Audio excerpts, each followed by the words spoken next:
Let me stop playing. Man, I'm too fat for this shirt right now. I got too big. Don't worry about it. I'm getting it right. This is my Bus Life shirt. Mindset like a runner. Hit the wall and keep running. Some of you gonna hit a straw and fall the fuck out. But anyway, working on getting my body back right. I look good for almost 40-year-old that wake up with free thoughts. But let me sip me a little bit of this wine because somebody asked me something that I thought was very interesting. They asked me, do I miss the NBA? So I said, let me think about that as I get prepared to go out and watch some football games, because I'm going to watch the football game today. And let me promote Cake Breads in case they want to send me a check. I like this. If y'all want to get a good bottle of wine, go to Florida and get it. It's cheaper. If you can find it wholesale, it's an awesome bottle of wine. What's going on, Bonnie? Let me get me a little sip.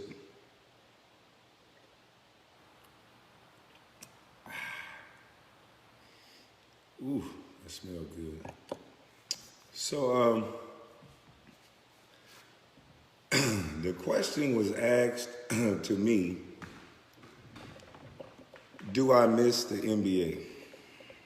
And I said, at first, my greedy mind went right to hell yeah, because I was thinking about the money. I missed the money. But then I was like, hold on. Let me think about this shit. Let me think about it. Because although I don't have the money that I made, or I'm not making the money that I made, I feel my homeboy. But anyway, let me start over, unless I got to start the live over. But I was asked, did I miss the NBA? And like I said, initially, I thought, fuck yeah, because I'm thinking about the money, and I'm thinking about now with this brain what I would do with that residual income every 2 weeks. And I'm like, hell yeah. But then I'm like, let me think about this for a second. And as I thought about it, I would have to say no.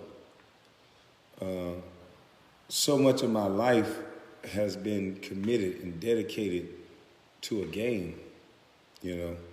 I've had sons, I've had boys. I got a boy upstairs now, he's 16 years old. So much of my life I wrestled and struggled and fought with his mother and begged for time. And although I made a lot of money, but to me, I'm a man. I want to see my boy like his daddy. I'm an independent thinker. So although other people might think money and everything else brings them happiness, I've had the pleasure, I've had the unfortunate opportunity to realize that it doesn't.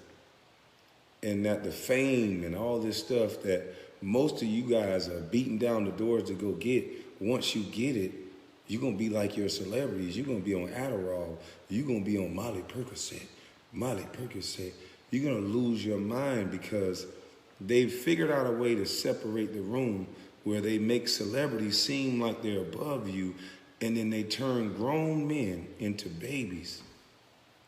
If one of you run into Jay-Z right now, and he's walking by himself, and he's walking with his wife, and you call Beyonce a bad word, and he's a man, he's designed to do what he's supposed to do, which is protect his wife. If he slapped the side of your face, do you know that there's guys out there that would do that? There's guys out there, there's laws in place that turn Jay-Z into less of a man because of his success, because of his money. See, this world is all about money. Y'all keep thinking it's black and white. It's all about money.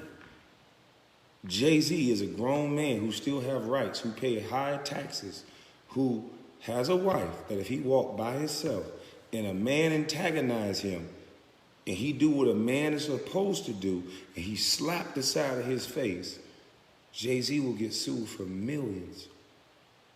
And y'all will let them do it. See, I think it's all about envy and jealousy because we all know this world is about money. My whole life, people have been envy and jealous of me. So I have to decline and say, hell no, I don't miss the NBA.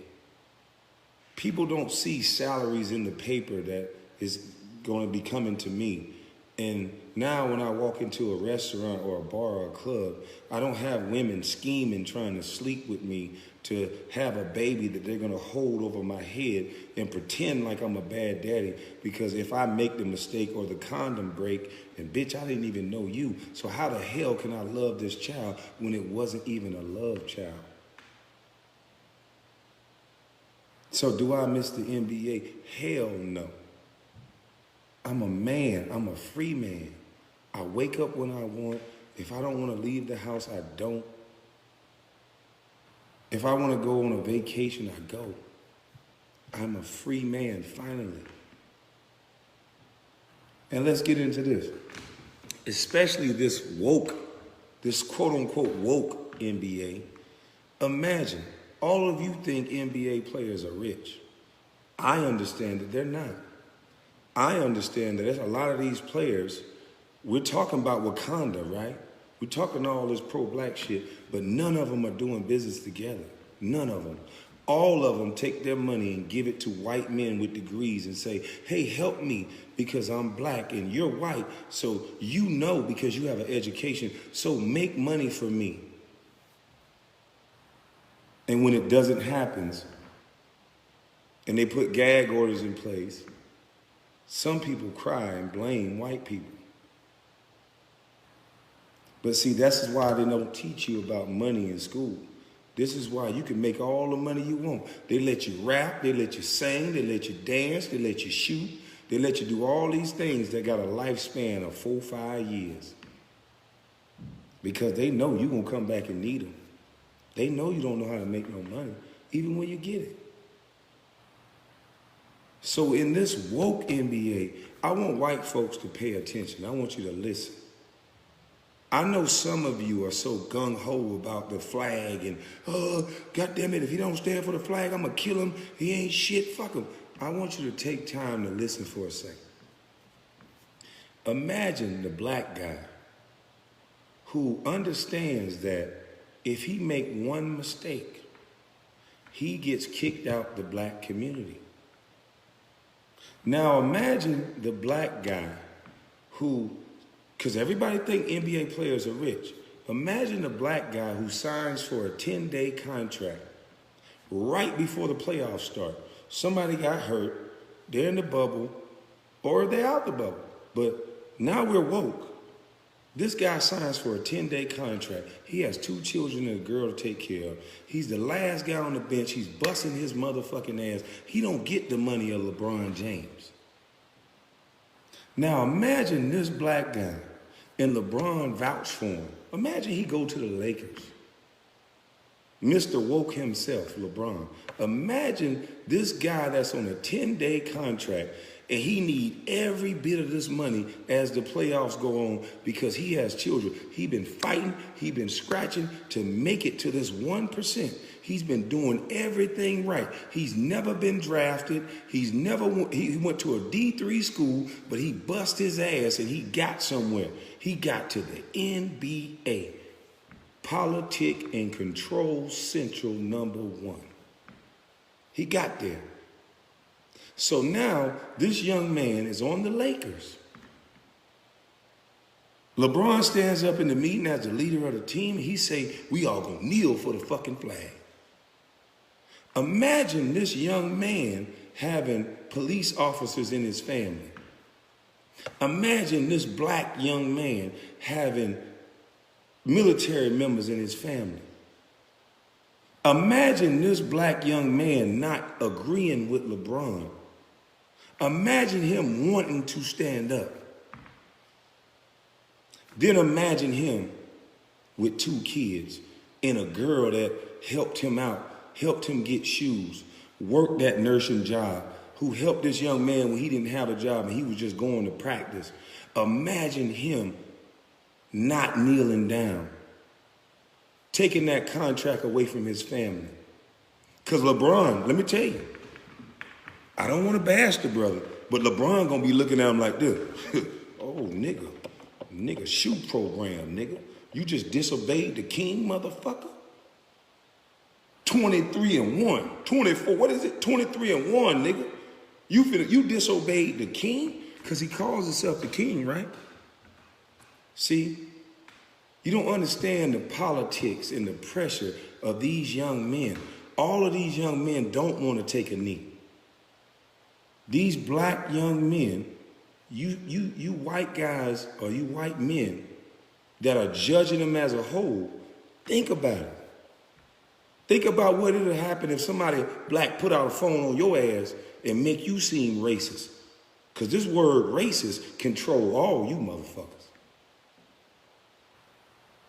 And this word coon and a sellout control most of us motherfuckers. So imagine this guy being on a team where he finally got his lucky break. He finally got a 10-day contract and some guy was hurt that was on a roster. He now can maybe get to a team next year in the league, or he may be able to get to the Mecca, China. China is the next best league to the NBA that pay the most money. So he need that Laker resume. He need that vouch. So what does he do? He take a fucking knee. And then you all judge him. You all bash him. You all call him all the same thing. You all tell him to shut the fuck up and dribble. But he's trying to take care of his family. Now, here's why I have a problem with young man LeBron. See, and I don't want to bash the brother because I think we all do that. But I think he's buying into some bullshit he really don't understand. See, what I've learned in being out here in the real world is that there's always somebody black to keep other niggas in line. See, white folks put another black person up that everybody like to keep every other nigga in check.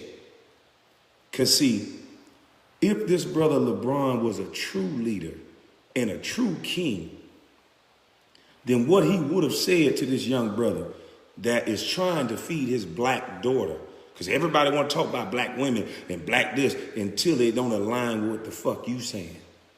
Then his black daughter don't matter to you. Then his black life don't matter to you because you will label him something. You will call him a fucking name and then his whole life is ruined and you wouldn't give a fuck because white people told you to.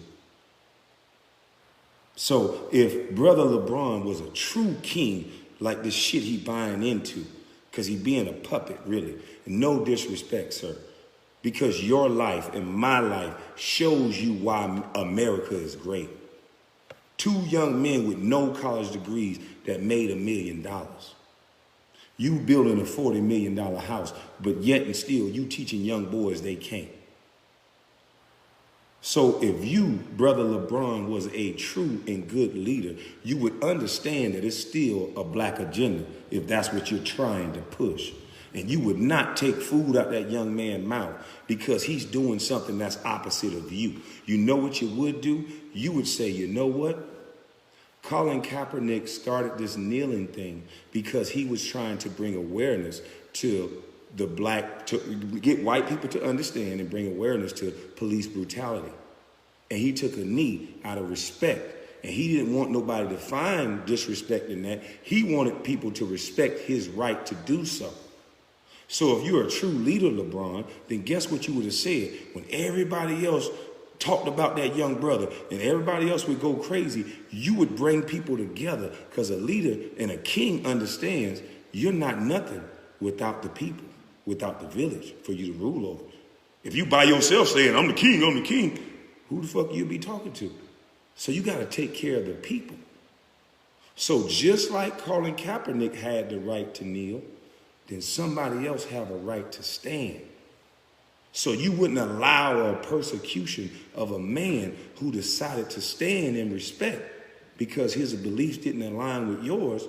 You would still protect his right because you want your rights protected. So in this woke NBA, especially this woke NBA, do I miss it? Hell to the no. They're using athletes. They're using the black vote. They're getting us emotional.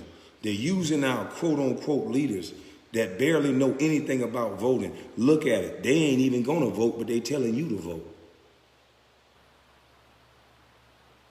They ain't even registered to vote, but every goddamn day they acting like they so political. Who's pulling their puppet strings?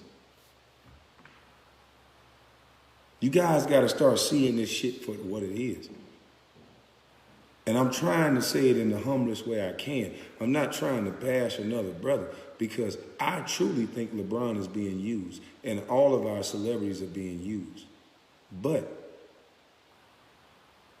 if you feel what you feel, then keep it towards you. I don't think that we should be using our job platform into talking about politics and doing whatever it is you want to do. Because I've had jobs outside of the NBA, and you can't do whatever you want to do. And the one thing I'm going to tell you, NBA players, you current NBA players, here's what you don't know. You don't know a lot about real life. Here's what I didn't know. A lot about fucking real life. See, they tell you to shut up and dribble for so long, and I don't agree with that. You need to be moving and shaking with real people that's making money out here, that's making the same money as you and some of you more money than you. You need to be moving and shaking with these people so you can understand the exit plan after you're done playing. Because here's what's going to happen. Real life is going to hit you. And when the light ain't on you no more, nobody don't give a fuck how tall you is. Nobody don't give a fuck how many shots you used to shoot. They want to know how much you shot now. They want to know what do you do now. And a lot of you don't know how to do nothing. I know I didn't. When I got out of the NBA, I said, oh shit. There's no more walking through, tearing up your knee and then going straight through to an MRI. You can go from the game to an MRI machine to a surgery. If you do that, you go to the park and you fuck your knee up, you got to wait in the waiting room with your knee fucked up. You just like everybody else. That reality hits you right in your fucking nose. I never waited on an MRI. I never waited on anything. We go straight to the line. We walk all through the people. Hey, guys, regular people, whatever. Not to say it in any disrespect, but that's how you kind of feel. We got to go do a physical. We walk all through. There's hundreds of people in the hospital. We walk straight through. So a lot of these guys don't understand reality. And a lot of these guys, reality is going to slap them right in the goddamn face. If you call yourself a leader and you're not trying to pull people together at the end of the day, if you're not saying it's racist, but despite of, we're going to push through because there's only a small sector of racism. Because we can hold our phone up to somebody white right now and they'll be fired and canceled from life. So it's not like back in the day. So let's not pretend. Let's move forward in our thinking. Let's stop listening to our so-called leaders that's building $40 and $50 million houses. If they can fucking do it, you can do it. This is the only place in the world without a college degree you can make $1 million. This man without a college degree is building a $30 million house. My house is 15,000 square foot. I don't got a college degree, but I got me. Mindset. Remember that. We have to put skills training back in these high schools. Everybody is not built for college. We have to put etiquette school back into these high schools. We have to put something about taxes into these high schools. We have to put something about business management into these high schools. Otherwise, we're only using high schools to indoctrinate our youth. Because learning about a cotton gin and learning about things that happened years and years ago is not going to help you now. The things that will help us now is taxes, learning how to build, learning a trade, learning economics, learning anything that has something to do with current affairs right now. It needs to be added to our curriculum in high school. Fuck waiting to get to college. If you're saying education is so important and you love the kids, it need to be an all-out movement towards putting real things in high school classes. Hell, elementary. If you're saying kids learn the most at a young age, if they start learning about taxes, if they start learning about STEM and coding in elementary, then we'll have a better, more smarter society. But I don't think we want that. Let me see, because I know my answer is long and drawn out, but I think it just need to be said because I'm so sick of our celebrities indoctrinating our youth. If we can turn a stripper into talking to the a presidential candidate, then anything is possible. If a kid can go from the hood with no shoes on to the #1 draft pick, then anything is possible. Let's live by these examples. Let's stop telling these kids this weak shit. You're going to create a generation of people who don't try, who blame and victimize and burn down fucking buildings. We should not allow the media to be on TV if this is the shit they're going to pump. Us as Americans, it's we the people. We should tell CNN and all these stations to close. We don't want our kids hearing this shit. Because how you make a kid not try is to tell them there's no purpose and there's no reason to. And that's what we're doing. If I had a thought like that with no shoes on my feet, are you kidding me? I was always trying to figure out how to solve the problem. You can't keep telling me negative shit. Oh man, you ain't got no shoes, boy. You gonna get blisters. If something can bite your feet. I mean, goddamn, you can stub your toe. Your toenails can come off. Get the fuck away from me. Here's what I'm thinking. I see a dude at the park with shoes on. I'm gonna challenge his ass in a one-on-one game while I got no shoes on. And I pray to God his ego make him think that these no shoes are a handicap. Cause that's when I'm gonna tear his ass up. And that's what happened. And I left the park with shoes. So things are going to happen to you in this thing called America. Things are going to happen to you wherever the fuck you move, wherever the fuck you go. There's going to be people that have a difference of opinion. You can't cut off the conversation by racism. Celebrities, use your celebrity for something else other than pandering to people. You got to where you was going by busting your goddamn ass. That's the long and short of it. You dedicate yourself, you put your fucking mind to something, and you bust your ass. You fall short. You aim higher than the goal that you think you can do. You shoot for the fucking moon, the stars, and past that. And wherever you fall short is better than where your ass would have got to if you just sat on the couch. Now, I love y'all. I respect y'all. Now, I got to get out here and watch some damn football. So y'all have a blessed day. I'm gone.